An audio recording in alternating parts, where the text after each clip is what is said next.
ခန္ဓာမှန်ကဘယ်ကစားဇာတိမှမွေးဇရာမှမဝေးရဘေးဘူးလားဇာတိမှနာဘွယ်မျိုးဆိုရင်မဆန်းရဘေးဘူးလားဗရဏမလာမစောဘေးဘူးလားတက်မွေးတာကဇာတိနေတာကဇရာပြာတိသိတာကသုတိတဘောတခန္ဓာပဲပြောပါဆိုရင်မွေးတယ်နေတယ်သိတယ်တခဏခန္ဓာပဲပြောပါဆိုရင်ဥပတိပဲမဲ့ဖြစ်ဒီပဲပဲသို့သောနေဘဝမရသေးဘဝသိကြပြီလားနေဘဝသိဘဝတော့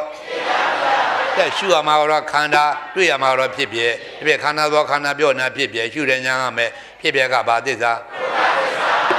ရှုတဲ့ညာကဘာသစ္စာဟောအမှန်ကိုမြင်နေအမှားစင်မနေဘူးလား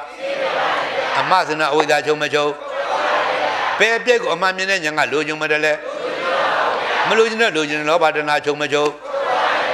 မူလနေပြချုပ်နေဘာသစ္စာသိနေအကျိုးသစ္စာလားအကြောင်းသစ္စာလား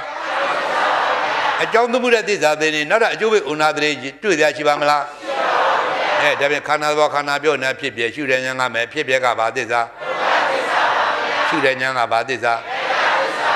အဝိဇ္ဇာကျုပ်တဏှာကျုပ်သိနေတာကဘာသစ္စာနောက်ခန္ဓာမလားမှာကဘာသစ္စာ